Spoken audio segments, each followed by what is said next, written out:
Hello everyone. First interview in the Leyendas de Hearthstone in English, and I have the pleasure. I have like the biggest honor, maybe one of the biggest interview I can relate here in my channel. BUNNYHOPPOR, Hearthstone World Champion in 2022. How are you, Bunny? I'm doing great. How are you doing? I am always asking my guests about how old they are, because you know this topic in esports, maybe Hearthstone is not the same, but this topic about the age, no? I mean, if you are 30, you cannot play League of Legends, more or less, or Counter-Strike or something like that. What do you think about this? I mean, the Zoomers are everywhere, but of course, for video games, like the ones where you need better reactions, you kind of phase out. But then I think there's some where it's like fine to be a little bit older. Like obviously Hearthstone, where you just need to use your mind. But yeah, you said in League of Legends you can't be 30 and play, right? But I think in Dota, for example, it's still possible because it's a little bit more about um like knowledge rather than just mechanical skill. Of course, people get worse with time, but I think if you're like a captain or something like this in another game, it's still okay. But of course, if you're like the number one performer, it's a little bit difficult. Yeah, but the thing is, like, I don't know. I think you are more or less in my age. I am 32, Yeah, so I'm 31. I 31. just So turned 31. how can you be 31 and world champion, and I am 32? I am still so bad, you know. And something is not matching here, so people can make the comparisons, no? The comparing ages to Hearthstone levels, something like that. Um, how did BUNNYHOPPOR arrive to Hearthstone? How did you know about the game? How did you? I mean, why did you start playing? Okay. So I was back in 2014. I was playing on a World of Tanks team in the European League, and my team captain discovered Hearthstone. So one day he told me, you have to check out this game," and he actually said, "If you don't check out the game, I will not let you. Uh, I will not let you play on the team until you check out the game." We were having a lot of fun in the team. We were like joking around and messing with each other a lot. And so I was like, okay, I checked out the game, and then that's also why I chose BUNNYHOPPOR, because I was like card game lul, just use like a fun name that I was using it for Battlefield 2, so I was just like joking. Yeah, and I checked out Hearthstone and I played it casually, and at some point I started watching some tournaments, and then I saw that there was preliminaries, and then I just was like, okay, I'm getting higher legend ranks. Why not try it? And kind of that's how I arrived. I started out as like a Forsen viewer, you know, Yeah, memes only. it's very surprising, to be honest. I mean, because I have a lot of guests here, and they told me about Magic or chess or League of Legends also, but World of Tanks.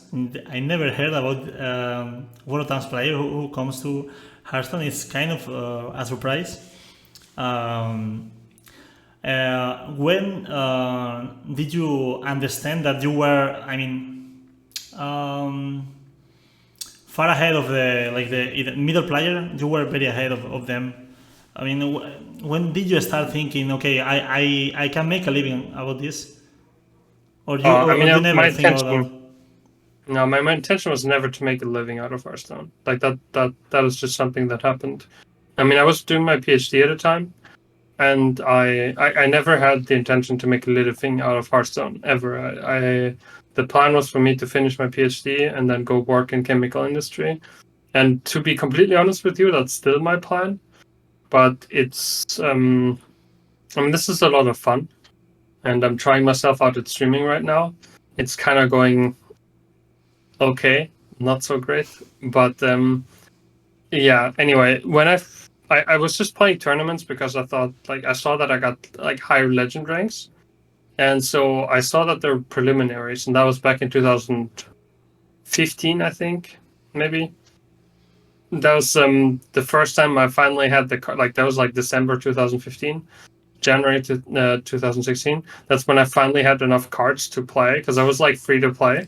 Yeah. I was actually free to play. So, and that's the first time I had all the cards together to play a tournament. And I just qualified over a ladder for prelims, and then I went to prelims, and then I won prelims, and I was like, okay, What the I guess we, I guess we play this game now a little bit more. And then I played like a lot of the weekends, a lot of the evenings, and Yeah. when I finished my PhD, that's the last part of the story. I'm gonna wrap up. I know it's a longer story, but when I finished my PhD, I had just qualified to Worlds while I was doing all the other work. So I was thinking, Worlds is a lot of money. It's 200. It was $1 million prize pool. So I was thinking, if I don't try for this, I'm going to be very mad at myself. Like if I just go as job searching, don't care, and I do really badly and I miss out on a great opportunity, I'm not going to be happy with it. So I should take some time off and just focus on this and try it out.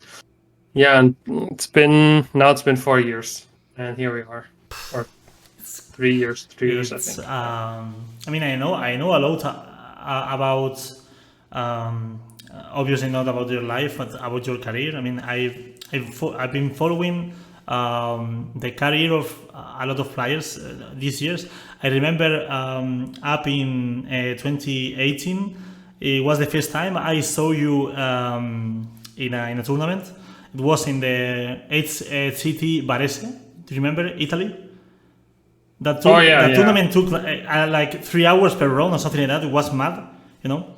And I am always in this process to, I mean, understanding the people which is actually that good at the game that can make a living, you know, or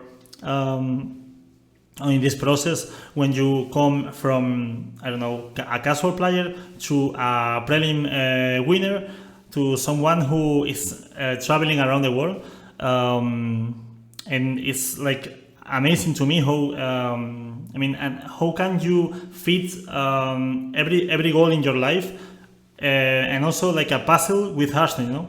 How was this to you? I mean, how could you fit everything around Hearthstone to like traveling in a lot of I mean, I don't know, but that I can make a bet. If I make a bet right now, maybe you visited, I don't know, 15 countries playing Hearthstone, or how much? I don't know. Italy, France, Sweden, United States, Taiwan, Japan, Korea. Maybe we'll get to 10. I think it'll be around 10. I went to Spain as well, of course, DreamHack Valencia, and then probably one more that I forgot. So probably around 10. But yeah, to the question about like how did I do it when I was still working. I think, I mean, I've always been of this opinion. I feel like competing in Hearthstone isn't something that you should force. I think like it's a game. If you enjoy it and if you're good at it, and if you have your free time to invest it, you should do that. But I don't think it's something like competing. I mean, especially now competition is dead. Let's not, I mean, let's not fool ourselves. But I always thought that like I don't think it was like super smart to take like time off of work and then do competition. I think something that can be useful is content creation. I think content creation is something different, right? Because I think that's like it depends on how well this is going. But for a Hearthstone competition, I don't think it was ever like something that was like worth doing separately. But yeah, I mean, I did just like all the weekends basically. I just grinded ladder, and then I had 25 days of holidays in a year with the PhD program in Norway. So basically, whenever I went to a Hearthstone tournament, I took a week of holidays. So I always took holidays everywhere, and then basically I had no more normal holidays, and all my holidays were Hearthstone tournaments. Yeah. So yeah. So that's huge. Yeah. I mean, rest of the. I mean, if you take every holidays to join tournaments, when can you, I don't know, go fishing with your dad or something like that? That's something I am always asking. Yeah. How players Right. dedicate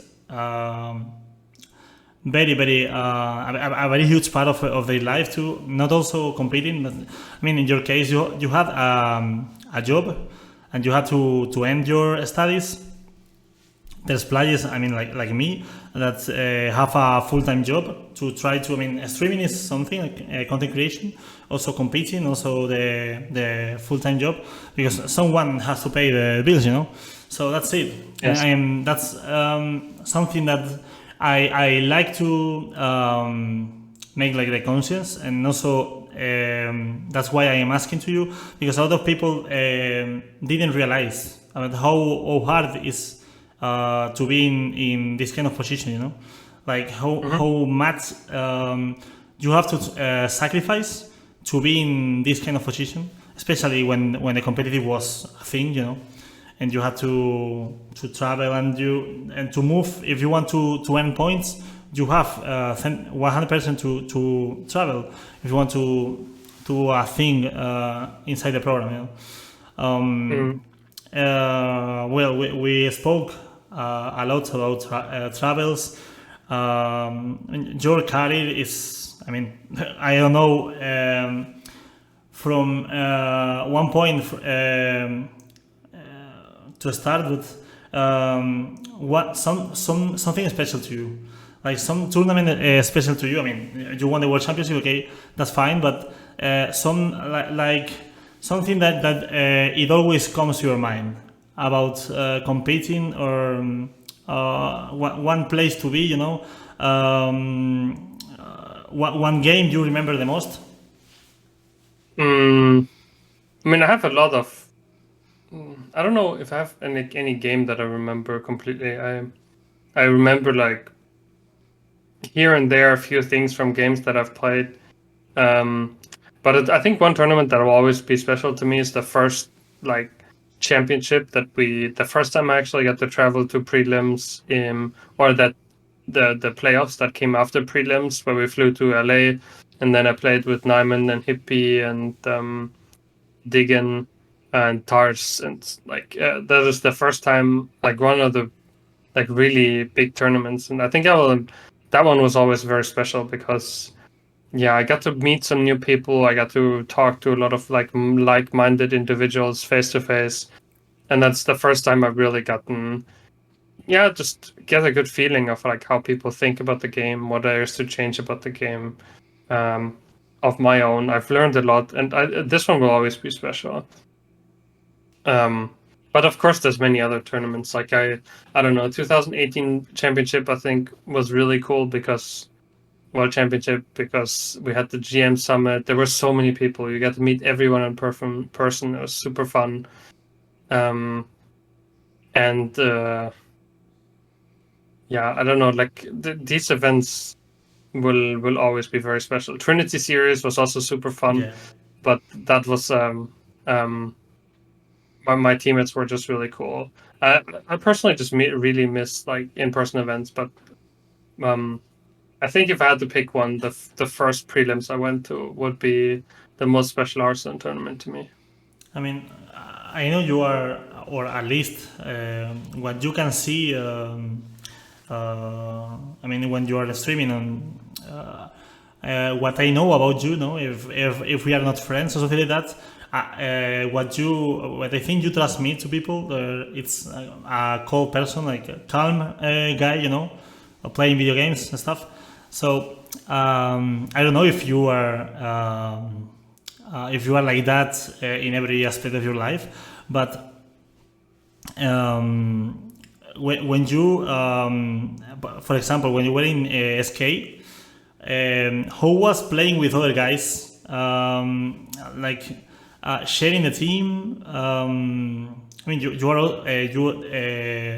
also share the team with the draw in the World Champions. How does it feel for you? Like sharing, also testing how did you feel about sharing some information about your gameplay and stuff with other people, and how much did you learn from them? You know.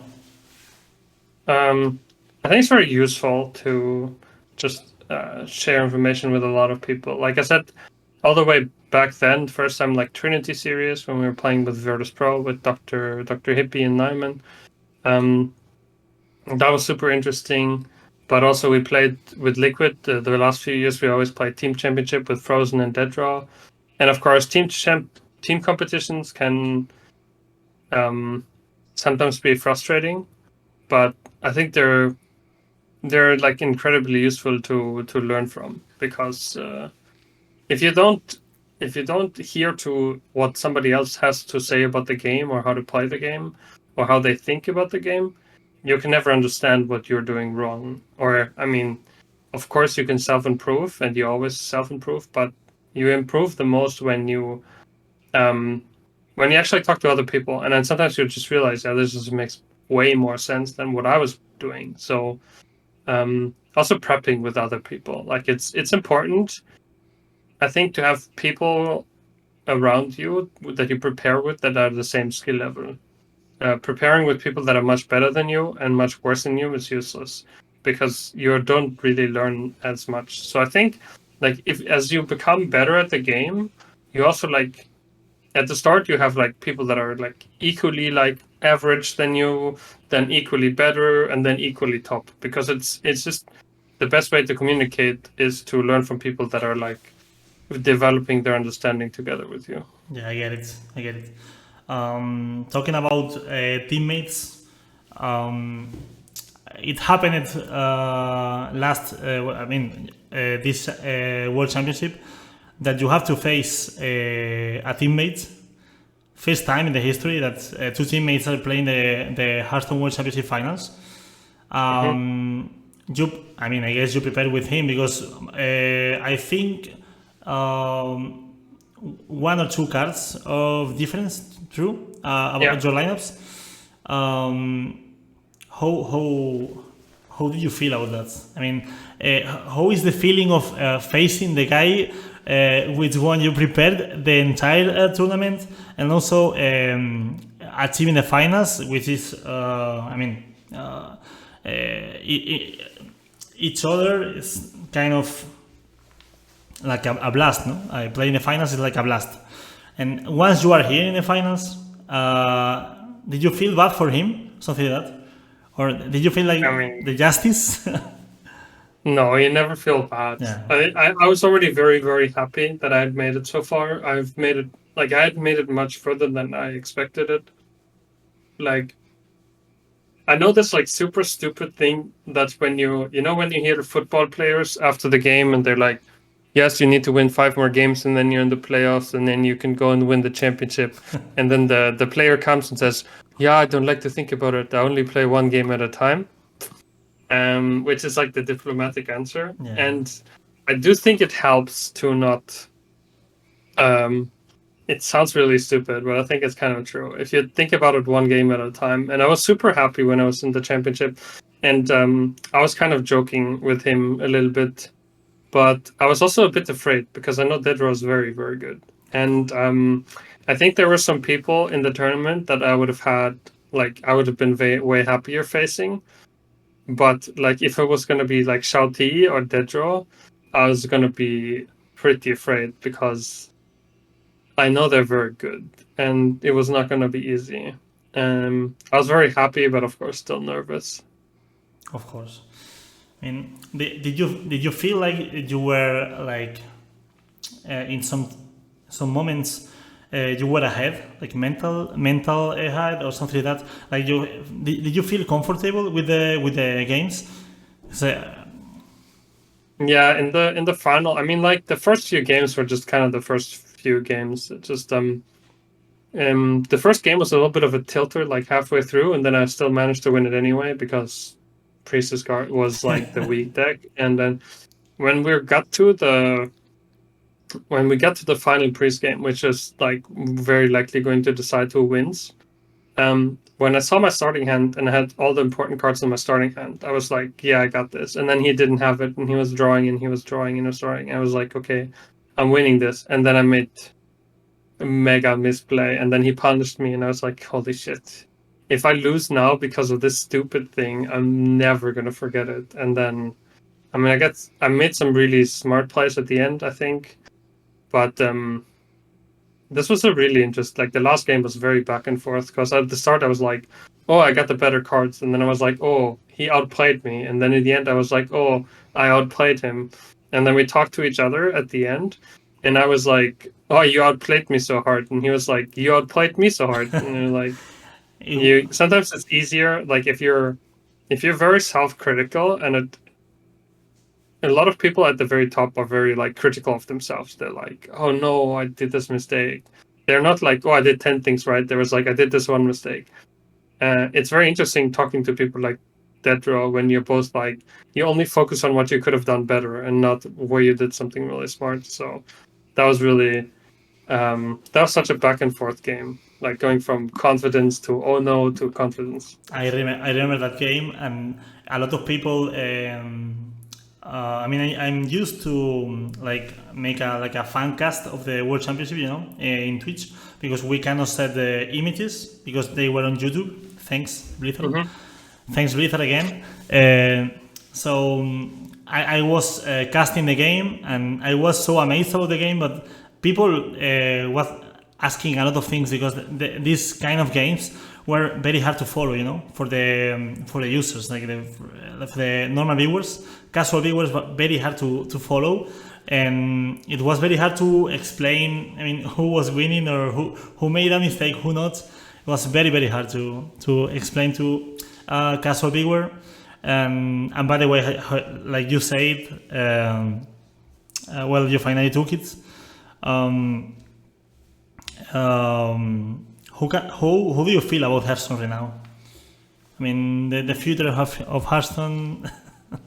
You mean as a game? Yeah, I mean as a game. We're not talking competitive, right? No. I mean, we cannot talk about competitive because it doesn't exist, I think. Yeah, Hearthstone as a game. It's a tough spot. If I'm completely honest with you, it's a game that I still enjoy playing a lot, and I think it's a game that is like going to be around for a while. But like if you read a lot of like what the developers share on Twitter, I feel like the overall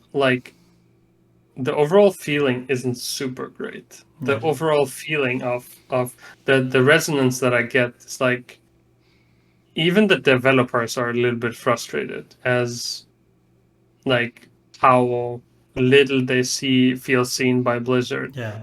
And I feel like even if the developers aren't happy, then how are we supposed to be happy? Like, you know? Yeah. How are we supposed to think positively if even they are like I mean, they have to work. They have to work in it over the game, like every day. You know, like that's why. Yeah, I do agree with you. And by the way, another question, very similar to this one, to the last one, is how do you feel with Blizzard as a world champion?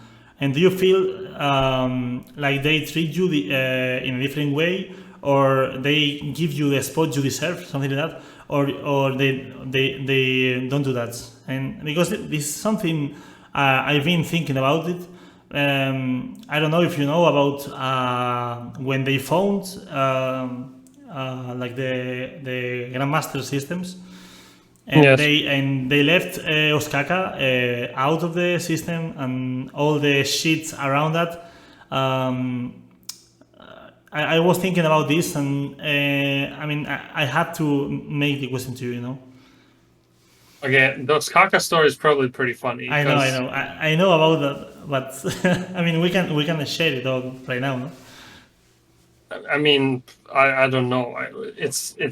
I've never seen proof, but the speculation is basically that Osaka got an email to get invited, but he didn't open the email.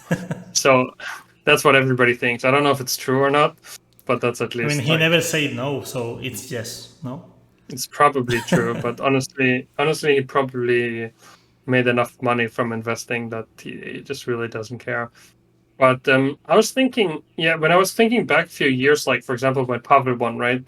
Pavel won, then he started streaming instantly 3,000 viewers, you know? Really popular, and then he just decided that he doesn't care, right? Hunter wins, streams 2,000 viewers, 1 month later, doesn't care. Streams every once in a while now, but like I was like, when I won, I was like, I'm already streaming. I want to market this. I want to market this as well as I can. I want to like grow my YouTube. I want to grow my Twitch. I want to be like, I want to make educational videos. I want to talk to them. I want to like do content with Blizzard. And then I reached out to them and asked if they were interested, and they said maybe. And now it's March, you know? Yeah. So like I'm super frustrated regarding this. Like the content creator program is going to be good for everyone, but I was thinking personally, and this may be very selfish, but I was thinking being like world champion is something special. Of course, man.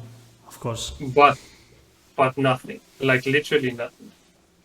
And honestly, I mean, that is frustrating to me because I wanted to, I wanted to become like a full-time streamer, and I wanted to like make a lot more content, and I was hoping that they would help me with this and like support me and maybe like do some interesting things, or like maybe do some casting, which I guess there isn't really that much to do anymore. But at least in terms of content, I mean, I really hope that they invite me when there's like going to be another tournament. I mean, maybe there's like another invitation, like the Lich King tournament or something like this. Maybe they invite me to this or something like that. I would really hope for it.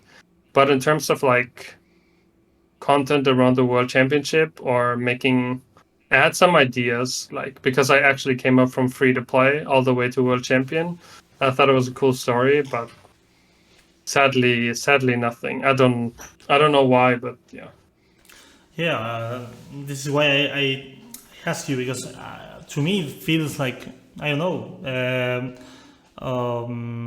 in your spot, it's not like they have, I don't know, maybe like it's not like mandatory for them to help content creators and stuff, but when you are speaking about the world champion, I mean, and especially if the world champion is like very proactive of this, like you are, like you say, it's strange to me, like I don't know why they don't invest in this kind of things, because I don't know. I mean, you are someone who, I mean, very active, I don't know how much hours do you invest in Twitch, but I see you very frequently. Yeah, I mean, like I basically stream every day. weekday. Okay. Yeah. Yeah. So I mean, what else can you do? This is very I interesting. don't know. This is very interesting. I mean, The thing is, though, yeah, like obviously they don't owe me anything. Like no, of course. of course they don't owe me anything, right? But I think it's still like at the same time it's still okay for me to be frustrated. Like two things can be true at the same time. And I'm not really sure what is happening with Blizzard and with China, and there's a lot of things, like yeah. I don't think they're having an easy time there as well. No. And maybe if things were different, then there would be more chances. But still, it's kind of strange to see that. Also, I didn't get a card reveal for this expansion. I mean, I mean, then again, they don't really have to give me one. But wait, you don't have a card reveal for like the newest expansion? No. I don't really have I don't have a card reveal, but I think I did one card reveal like ages ago, and it was really bad. But I was very new to videos, so it was really bad. But I don't know. As long as they let me, as long as they make me a card, usually the world champion gets a card. Yeah. As long as they give me that and they let me reveal my own card, then we're good. Yeah. Okay. What about this? I mean, I almost forgot to ask about this. What about your card, like the world champion card? Did they speak to you about this, and have you? I mean, can the world champion be in the like the design process of the card, or you are only putting a name and that's all? And I don't think you get to do it. Like, I don't know, because honestly, never been world champion before, so I have no idea. But I don't think they tell you anything.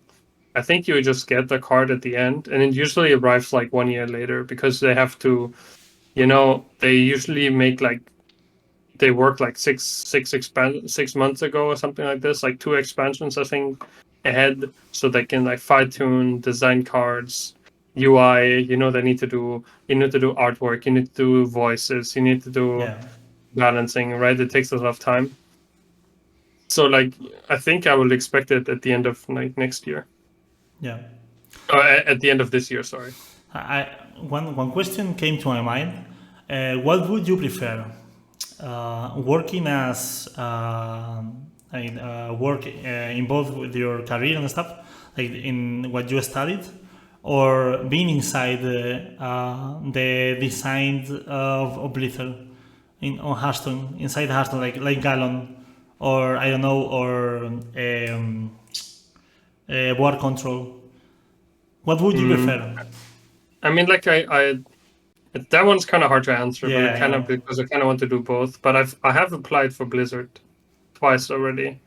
So I have twice applied to be on their card design team, and they've rejected me twice. So I don't like, if there's another chance, I will apply again. But I don't know how good my chances are. So like, I mean, I think probably science is the better bet for me. If I get a really good job in science, this is probably the best place for me, because it's the stuff that I'm most passionate about. I think I would really like if I got the chance, I would really like to work for Blizzard on card design and balancing and everything, because I also think I'd be good at it personally. I mean, you never know until you try it out, right? You'll never know if you're actually good or not until the end. But I would really like to do it. And then if there's another chance, I will ask and apply again. And if they say no again, then they say no. If they say yes, then I will make some Hearthstone cards. But honestly, if I can get a like science job that really makes a difference, I think that is something way more important to me. Like, Hearthstone is cool, entertaining people is nice, but I think with the education that I have, I could also make a real difference by like doing some important scientific work, or something that like helps our community as a whole. And I think that would be more purposeful for me as a person, and something that would more strive towards than being in the gaming world. Well, that was tough to answer. I wanted to ask you about, I don't know if you have like contact with some Chinese players. I don't know about this. I know you played like the gold series. I think this puts you in a spot which you are close to Chinese scene and stuff.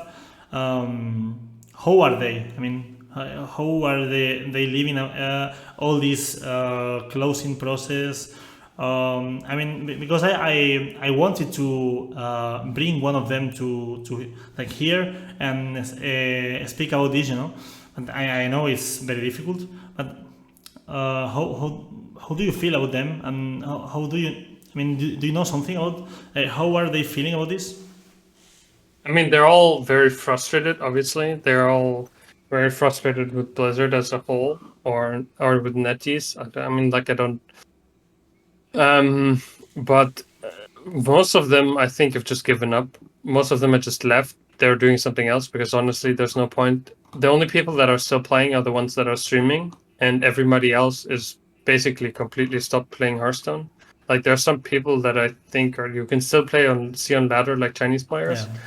but in terms of the really good previous players, like I know XC streams, Yanming streams, Bibei, they're all streamers, so I know. But I think, for example, like Shao Ti, which to me is undisputedly the best Chinese player of all time, I would say. He doesn't really play anymore. There's no point. He does something different, and that's basically. I think that's true for most of the really good ones that were just somewhat competitive. They just quit. They just do something else. They try to get a different job. They don't really play Hearthstone anymore. They play it for fun in their free time. Like honestly, if I stop working in Hearthstone, like if I stop streaming, I'm not gonna stop playing. I'm still gonna play, like not as much obviously, but like a few games here and there on the weekend, sometimes in the evening, I think. I mean, I will feel bad if I know that you only play 2 games per week and I face you in ladder. I feel bad. I will feel bad, to be honest. Like, come on, this guy is almost quitting Hearthstone and I have to face him. You know, what the fuck? I mean, like if you take it like Hearthstone is also more fun if you take it less seriously. I know. If you care less about your rank, everything is more fun, obviously. Of course. But I think that's basically true about like every game. So that's why I think streaming is very interesting, because you get to you get to live enjoying the game in front of an audience, and then hopefully they take the same enjoyment and put it in their games, or take what they learn and put it in their games. So right now, if you have to, if I ask you to tell me like a mark, between 1 and 10 about you in stream, like your figure in stream, like you as a content creator, which note will you give me? What do you think you can? Like how good of a streamer am I? Yes, that's it. I would say like a solid 4 out of 10. I think I'm not a very good streamer. I don't scream a lot. I don't say stupid words. I think I'm a bit too calm to be a streamer, honestly. Like sometimes I baby rage, but I don't really swift rage. I don't know. I also don't know how relatable my personality is, completely honest. I don't think I'm like a very good streamer, but I hope to the group that does watch me, like I can, like I'm not the most entertaining, but I think I am somewhat educational, and then like on Fridays I'm funny. Okay, so if you want to watch me, then watch me on Friday, because Friday is a good day. Friday is the best day. Nice. I mean, this is very important. People watching this is going to make like a cross every Friday in the month, you know. So, Yeah. I think I asked you about almost everything in my head. I always I am used to give you the microphone, in case you want to ask me something, or you want to send a message to the people watching this, you know, like something you really want to say about you, or about the Hearthstone community, or about the game, or about something special. Maybe you don't have something in the head right now, but you can think about it like the next 2 minutes, and I can I don't know, scream and say stupid things like a streamer, you know, for 2 minutes, and I give you some time. But one thing, while you think about what I just said, I have another question that it's maybe something. I don't know. I don't know if it's appropriate, but I'm always thinking about this, and it is about creating something like Solari, you know, Solari TV in France. Have you think about creating this by yourself? like something like this with some bunch of other pro players, something like that. Because I think I thought a lot about creating this in Spain. I don't know how much support we'll have, but what do you think about this? I mean, I think it's a really cool concept. I don't think it works in the country where I live because we don't really have a strong community. I think it works well in the countries that have a good regional community. Like, I think it works well in like Latin America. It works really well in France because they have a very good French community. It probably works in Spain as well because you have like a strong Spanish community. Like the Spanish-speaking people stick a little bit together. But I don't really think it works for the English-speaking channels because they don't feel like a community. Whereas like all the French players, they kind of feel like a community. Yeah. And this whole sense of belonging together, I think, is very important in building this kind of product. Well, that's interesting because I think it's very important to like the image we project around the world. You know, how do you see like you just spoke about like the Spanish community, like having in count that this interview is in English because I am trying to reach people that doesn't speak Spanish. What would you say to like the Spanish community, or how do you feel about it? Like if you have to like very brief I don't know, adjectives about Spain or what you know about the country or the community, what would you say? I mean, what would I say to the Spanish community? Yeah. ¿Sabes que hablo un poco de español? Uy. Oh, I didn't expect this. No? No. ¿Por qué no? No, I didn't expect it. I mean, I had to, no? I had to expect it because, I mean, you are good at everything. You maybe are good also in languages, but I didn't know about this. Yeah, when I was in university, I was doing my bachelor's. I got a little bit bored, so in the last 2 semesters, I took some Spanish. But it's really bad now. It's been so long. But I can, like, when I'm in the taxi in Spain, I can tell them where to go, and I can do like a little bit, and that's it. But I obviously I don't really speak real Spanish, but like when somebody comes to sometimes people come to my chat and they write something in Spanish. I can often read it, even like because the words are very similar. Like some of them you get from English and so on, and then I can answer a little bit back, which is kind of funny. Yeah. But so yes. I have another question about. I mean, this one is very off topic, but how do you say in like in your test group or like in the people you trust a lot about testing the game and learning about the game? How do you say when you think a player is bad? Which word would you? How do you say when? Yeah, which word would you use to say one player is bad to your eyes? I mean, maybe he's not that bad, but you think he's very bad. Other than the word bad, I would usually just say that they're bad. If I think someone is bad, I would just like.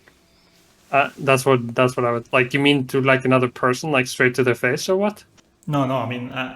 No, you mean like if you like the play was terrible, like, I mean, I think it just really depends. Like in the practice group, like some people are exploitable. For example, there's some people that don't know how to play control decks. There's some people that don't know how to play combo decks, and when you prepare for them, it's easier to prepare for them because they just don't know how to play those decks. And that's kind of like, I mean, that's what we say, but I don't know. There's not that much point in shit talking other players. Like, I shit talk personalities. Like people that I don't like because I don't like their personality. I have no problem shit talking them on stream. But I mean, other than that, I think in our test group, you like if you prepare for a tournament, you like. You try to exploit other people's weaknesses, of course. Like you never like playing ladder game. have you ever like telling yourself like this guy is truly bad, you know? Like we all did that. I mean, Yeah, of did course. you? I mean, when you like, I do it on stream as well. And somebody like, In Spanish, we use the word Manolo. Like Pedro, you know Pedro? It's like a very huge meme, you know? Pedro. So we use Manolo. Like Manolo is like, okay, this guy sucks, you know? Like this guy he's a Manolo. And like this guy sucks, you know?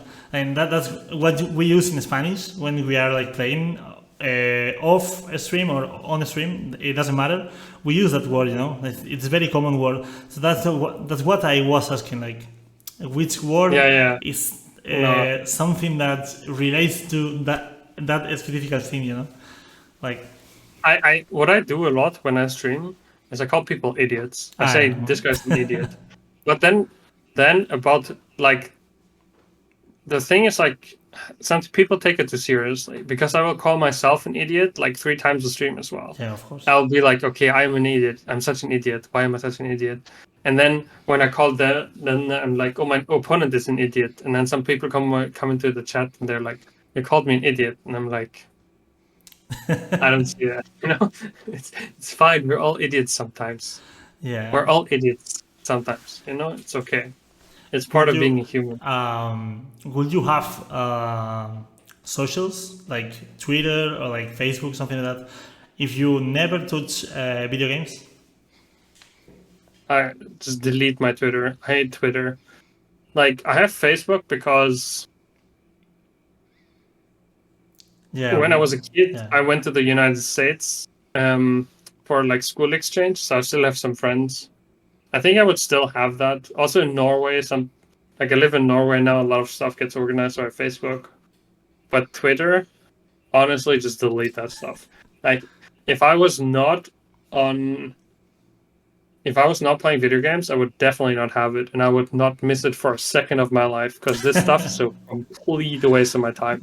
It's the worst platform ever. It's just such a waste of your time, and it's just so much like heated garbage. Like the amount of like people that lose their minds over nothing, and it's a collective dump. Yeah. But that's what I think about this. So ending the interview with like the questions I always make to the guest, and I mentioned to you like before we started, which one is your favorite expansion, your favorite deck, and your favorite card? You have to say of all time. Of all time, like. Okay, wait. I need to actually think. What was my favorite expansion? I think so. My favorite deck of all time, I think, is going to be mid-range hunter. That was with like Rexer and that Rex kind of stuff. And the cubes and stuff, you know. Not the one with the cubes. That one I hated. The one with Dire Maul and Razor Maul. The one that was like minion, and then like like Dire Frenzy Hunter. I think it's like my favorite deck of all time. Then I think my favorite expansion of all time. What was really cool? Don't even remember. Wasn't Goro the cool one? For me, it's Ungoro, but I don't know. How do you know? I think Ungoro was kind of cool. I mean, with this, like you have to know, but just you telling this to me.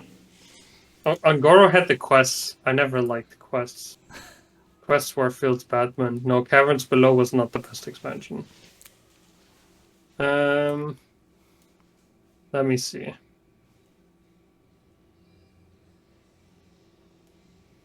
I mean, Old Gods was pretty funny too. Old Gods. Man, I have to think a long time. Wait. I mean, you can cut it out, right? You can cut it. I won't cut it. So you can just check about it. It is fine. as I say, like I can make time, like screaming, doing like streamer stuff, while you check about it. So it's definitely not Ungoro, but if you say Ungoro, you are putting a lot of people in the check, because a lot of people was hating me because I say Ungoro. When I say Ungoro, they hate me. I'm thinking back to when it was like really good. Honestly, I'm gonna go with Boomsday. Boomsday. I think my favorite expansion of all time. I think I'm actually gonna go with Boomsday. Luna's Pocket Galaxy was kind of meh. Was like Luna's Pocket Galaxy was not cool, but I think a lot of the other stuff that they printed was pretty cool. Even though a lot of those like kind of underpowered, but the whole like Doctor Boom, I really like Doctor Boom Warrior, like Yeah. and I really like Pogo Hopper, Yeah, well, So Pogo that is Hopper, they have to print something special for Pogo Hopper, no? Right now, after you win the World Championship, like the hero power of the Dr. Boom was nice, Maybe Yeah, nowadays would suck, I don't know. But probably. and in that moment it was amazing, Okay, so you told me about your deck. So yeah, deck and expansion. What was the Yeah. other one? My favorite card. Yeah, your favorite card. I think my favorite Hearthstone card of all time is Jiraxis, Lord Jiraxis. Wow. And to me, the card is just super iconic because the first deck that I ever like made when I had all the cards for one deck together was Handlock. And back in the day, that we was playing Jiraxis, and I think Jiraxis was like the last legendary I crafted for it, and it was the first deck I got legend with. So I think Lord Jiraxis is like my favorite Hearthstone card of all time because it has a lot of sentimental value.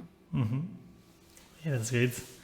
So, as the last question is, which personality would you like to see interview with here in the channel? Like someone would you think is like, I don't know, funny or just educational, or someone with a lot of potential, speaking about a lot of things? Someone you have in the head right now? I think a guy that would be really interesting to interview here is Jambre. I'm a big fan of his deck building skills. I really value deck building highly in Hearthstone and the ability to get there. I think he's also a very interesting personality to talk to. I've talked to him multiple times over like different tournaments, and he's a very nice to talk to person. He's just a very all around cool guy, and he's recently brought out some really cool decks that have just kind of made his way out through ladder, and he always has like wacky takes. So I think Jumper would be a really nice person to have on the interview. Okay, I will try to reach him and let's see what's going on. Yes. As I said in the beginning, BUNNYHOPPOR, thank you a lot for being here. I mean, I don't know what can I say about this. It's very, very, very important to me, and a huge honor to have you here. I hope you, everyone, enjoyed the interview, knowing pieces of our Hearthstone World Champion. Thank you very much, Bunny. Something you want to say? Yeah, I mean, thank you for having me. I think it's also great that you take the time to like set up an interview and set up the content and then, make it ready and everything, just to be able to connect more people in your community, which is mostly Spanish, but then also other communities. I think that's very nice that you're taking this time and doing it. And so thank you as well to you for having me on here. And thank you very much. So we go dinner, no? Or you already did? Did you have your dinner? Yeah, I already had dinner. Okay. Like we eat in Norway, you eat at like 5 or 6. Okay. I know in Spain you eat late. Yeah. we do everything late. So thank you everyone for watching. I hope you enjoyed, and see you in the next series.